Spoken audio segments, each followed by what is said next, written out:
Hello guys, welcome back to my YouTube channel concept of classes. Guys, जैसा कि हम लोग मैथ का क्लास करते हैं, चैप्टर नंबर 1 को अभी चला रहे हैं हम लोग। तो चैप्टर नंबर 1 का जो है 4 पार्ट की पढ़ाई आपकी हो गई है और 4 पार्ट में आपका 1.2 जो है वो खत्म हो गया। उसके आगे उदाहरण 9, 10, 11, उसके बाद फिर अगले वीडियो में हम लोग एक्सरसाइज 1.3 को पूरी तरह से खात्मा कर देंगे। ठीक है, चलिए फिर देर न करते हुए आज की क्लास को मैं स्टार्ट करता हूँ। देखिए सर, आज मैं सबसे पहले बात करूंगा उदाहरण 9 पे। उदाहरण 9 क्या कहता है? कहता है सिद्ध कीजिए कि, उदाहरण 9 कह रहा है सिद्ध कीजिए कि किसी सिद्ध कीजिए कि √3 एक अपरिमेय संख्या है। हम लोग तो पिछले क्लास में पढ़े थे कि √3 जिसका मतलब पूर्ण रूप से स्क्वायर रूट नहीं हो सकता है वह क्या हो जाएगा? अपरिमेय संख्या। लेकिन आज प्रूफ करके दिखाइए कि आखिर वो अपरिमेय है तो कैसे है। ठीक है ना। चलिए, हम लोग √3 को अपरिमेय सिद्ध करना है तो कुछ पाने के लिए कुछ खोना पड़ता है। तो हम लोग ना इसको मान लेंगे। क्या मानेंगे? कुछ देर के लिए मान लेंगे। कुछ देर के लिए मान लीजिए, माना कि √3 एक परिमेय संख्या है। क्या है? परिमेय संख्या है। परिमेय संख्या है। ठीक है, मान लिए तो हम लोग का फिर क्या हो जाएगा? इसीलिए √3 बराबर क्या हो जाएगा? P/Q। आप तो जानते हो कि परिमेय होने के लिए क्या होना चाहिए? वो P/Q के रूप में होना चाहिए। तो परिमेय मान लिए तो P/Q के रूप में हो ही जाएगा। और एक बात यहां लिख देना है, जहां P तथा Q में कोई भी अतिरिक्त गुणनखंड शामिल नहीं है। कोई भी गुणनखंड शामिल नहीं है। गुणनखंड शामिल नहीं है। अब देखिए जी, तो हम लोग फिर क्या करेंगे? √3 इक्वल P/Q। अब जी देखिए, दोनों तरफ ना हम लोग वर्ग करेंगे। आखिर वर्ग क्यों करेंगे? फिर वही बात, कुछ पाने के लिए कुछ खोना पड़ेगा, इसीलिए हम लोग करेंगे दोनों तरफ वर्ग। दोनों तरफ वर्ग करने पर मतलब स्क्वायर चलाना है। वर्ग करने पर, दोनों तरफ वर्ग करने पर, चलिए जी लगाइए दोनों तरफ वर्ग। चलिए लगाइए, √3 का स्क्वायर कीजिए और इधर P/Q का स्क्वायर कीजिए। √3 का स्क्वायर करेंगे तो कितना हो जाएगा? √9 का स्क्वायर रूट मतलब वर्गमूल कितना हो जाएगा? 3। चलो भैया, तुमको आता नहीं है तो कर देते हैं हम। √9 हो जाएगा। इधर क्या हो जाएगा? P²/Q²। देखो जी, सॉरी, यहाँ पे √9 हो जाएगा। 9 का वर्गमूल 3 बराबर P² का P²। Q² को लिख सकते हो आप Q इंटू क्यों लिख दोगे? हाँ सर, लिख सकते हैं, बिल्कुल लिख सकते हैं। तो देखो यहाँ पे 3, ये Q एक किसमें है? भागा में। इधर आएगा तो किसमें हो जाएगा? गुना में। P² बटा क्या बच जाएगा? Q। देखो जी, ये इधर 3Q, इधर P²/Q, क्या दोनों बराबर है? तो आपका जवाब होगा गुरुजी बराबर नहीं है। तो बराबर नहीं है तो यहाँ पे लिखो क्या? चूंकि बराबर देके लिखो, चूंकि 3Q, चूंकि यहाँ 3Q और क्या है जी? P²/Q। और P²/Q क्या है? भिन्न भिन्न है, अलग अलग है, भिन्न भिन्न है।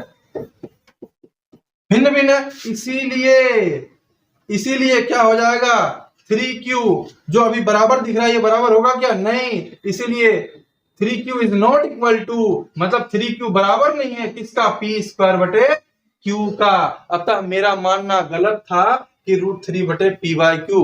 छोड़ो, उतना नहीं करना तो लिखो अतः, कह सकते हैं अतः इस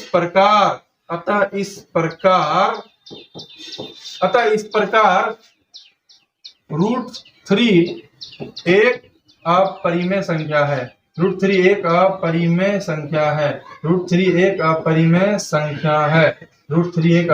संख्या है। इसका बस यही हल है। देखिए, यहाँ पे बहुत बड़ी बात ये भी आती है कि सर आप तो माने थे, उसके हिसाब से हमको जवाब दीजिए। उसके हिसाब से भी जवाब होगा क्या? तो आप बोलेंगे अतः मेरा मानना गलत था कि √3 बराबर P/Q क्यू होता है, क्योंकि अगर यहाँ ये परिमेय है तो यहाँ भी तो परिमेय होना चाहिए, मतलब बराबर होना चाहिए। यहाँ बराबर तो नहीं हुआ तो सर उतना क्यों घुमा रहे हैं? बस मैं भी नहीं घुमाना चाह रहा हूं, इसका समुचित उत्तर यही हो जाएगा आपका। ठीक है, यहां तक आए। चूंकि यहाँ Q 3Q और P स्क्वायर बाई Q क्या है, भिन्न भिन्न है, मतलब अलग अलग है, इसीलिए 3Q is not equal to P square बटे, सॉरी यहाँ पे Q हो जाएगा बच्चा, इसलिए यहाँ पे Q हो जाएगा सर, क्योंकि यहाँ Q है, एक Q तो इधर ला दिए ना। एक मिनट कि बराबर नहीं है, इस प्रकार √3 हम लोग अपरिमेय संख्या कह सकते हैं। ठीक है, चलिए यह हो गया। अब हम लोग आगे बात करते हैं एग्जाम्पल नंबर 10 पे। एग्जाम्पल नंबर 10 क्या है सर? एग्जाम्पल नंबर 10 यह है, कह रहा दर्शाइए कि 5 माइनस √3 एक अपरिमेय संख्या है। 5 माइनस √3 एक अपरिमेय संख्या है। तो यहां भी क्या करेंगे हम लोग, मान लेंगे। तो मान लीजिए, माना कि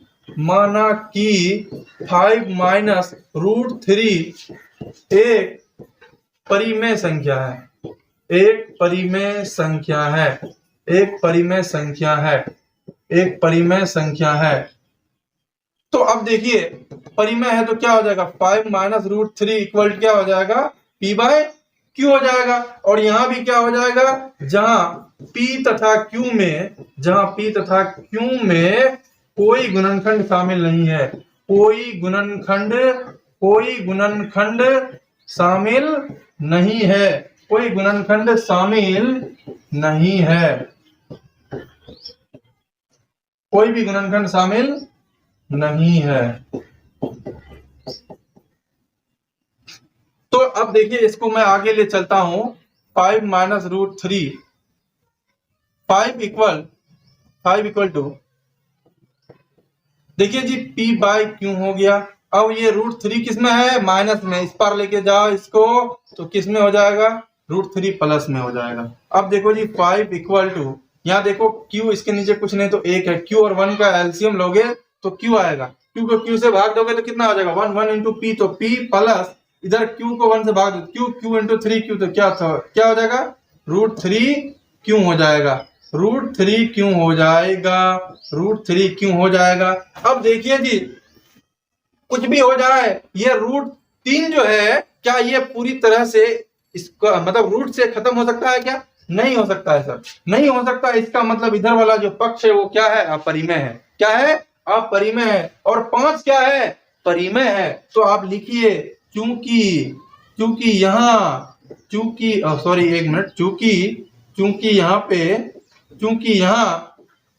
5 परिमेय संख्या है। 5 क्या है, परिमेय संख्या है। 5 परिमेय संख्या है। लेकिन आपका P प्लस क्या हो जाएगा, √3Q और बटा में Q क्या है, अपरिमेय संख्या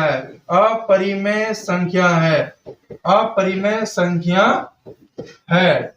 ठीक है। तो देखिए जी मैं आपको एक बात और बता दूं, कोई इस Q को ना इधर लेके आ जाता है, वो भी ठीक है, और ये भी 110% ठीक है। ठीक ना। चलिए हम लोग क्या लिखे, यहाँ 5 परिमेय संख्या है, लेकिन P plus √3Q by Q अपरिमेय संख्या है। तो परिमेय और परिमेय कहियो बराबर होगा बाबू रे?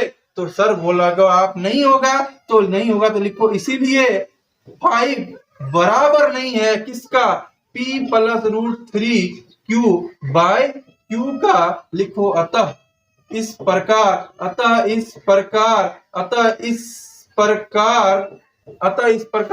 5 माइनस √3 एक अपरिमेय संख्या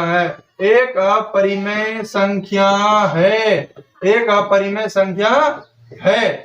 समझ गया ना? आपको स्क्रीनशॉट लेने का मैं समय दूंगा, टेंशन नहीं लेना। ठीक ना। चलिए अब आगे बात कर लेते हैं। अब आगे बात करते हैं उदाहरण 11 पे। उदाहरण 11 क्या है?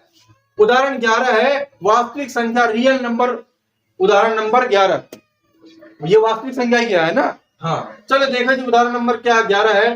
कहता है सिद्ध कीजिए कि 3√2 एक अपरिमेय संख्या है। सिद्ध कीजिए कि 3√2 एक क्या है, अपरिमेय संख्या है। सिद्ध कीजिए कि 3√2 एक क्या है, अपरिमेय संख्या है। चलिए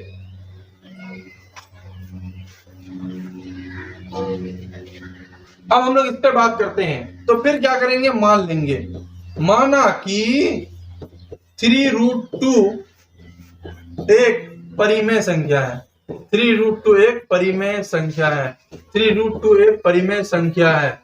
तो परिमेय संख्या है तो क्या हो जाएगा, 3√2 इक्वल टू क्या हो जाएगा, p/q, जहां p तथा q में कोई गुणनखंड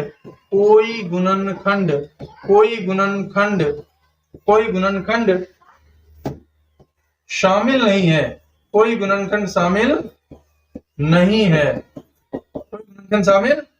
है।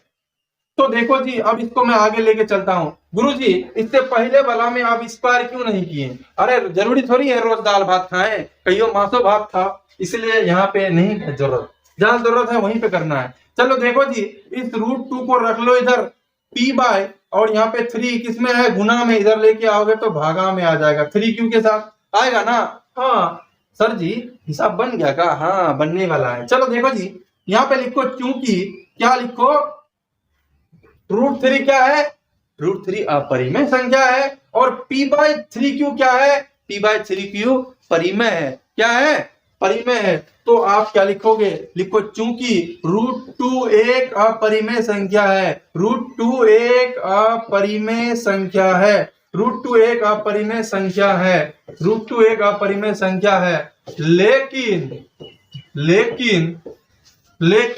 p/3q एक परिमेय संख्या है, एक परिमेय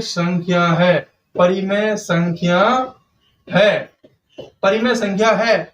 तो लिखो, इसीलिए √2 बराबर नहीं है किसका, p/3q का।